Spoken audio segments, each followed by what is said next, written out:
여기서 또 하나 또 살펴봐야 될 게요. 삼성전자 지금 반도체 노조 쪽에서는 이렇게 성과가 많이 났으니까 우리에게 돈을 달라라고 요구를 하고 있는 거잖아요. 그리고 그게 관철이 되기도 했고요.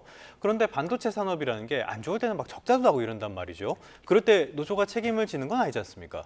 사실 이제 근로자는 지금 인센티브 제도, 이게 성과급의 인센티브 제도고요.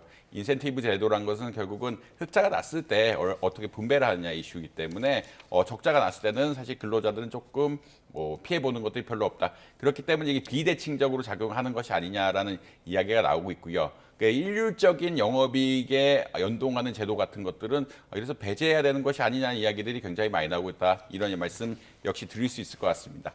일률적으로 배분한다는 이야기는 적자가 나지 흑자가 났을 때는 당연히 받지만 영업이익 성과급을 마이너스를 줄 수는 없기 때문에 적자가 났을 때는 그냥 영원밖에 안 받는 이런 상황이라고 될 수 있을 것 같고요.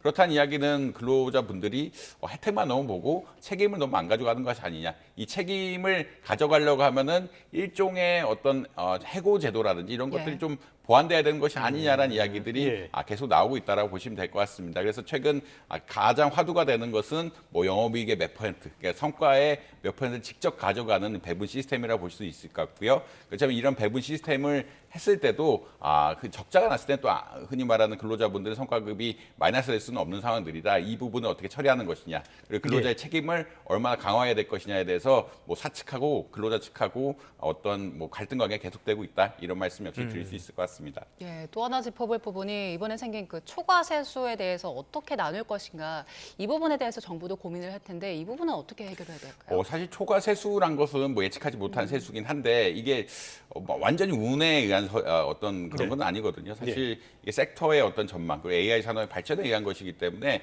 이것을 특별하게 나눠서 쓰는 것에 대해서 좀 부담감이 있을 수밖에 없다. 완전히 우리나라가 예를 들어서 석유가 갑자기 나오면서 원유 같은 것들이 채굴이 되면서 이런 나오는 세금에 대해서는 국부를 통해서 나눠 가지는 이런 방향성들이 논의가 될 수가 있는데, 그것을 특별한 목적을 위해서 펀드 같은 것들을 만들거나 미래를 위해서 기금을 만들어 쓰는 이런 작업들이 할 수가 있는데, 지금 같은 경우에는 아무래도 초과 세수가 발생을 했지만 이 발생하는 것 자체가 AI 산업의 발전이라는 흔히 말하는 글로벌 흐름에 따라서 나온 거기 때문에 조금 이것을 초과 세수를 다른 쪽으로 쓰기가 좀 어려운 이런 상황들이긴 하다라는 아마 말씀드릴 수 있을 것 같고요. 이게 완전한 우연이 아니고 어떤 산업의 발전 때문에 이런 이슈들이 발생할 수밖에 없다라는 말씀드릴 수 있겠습니다.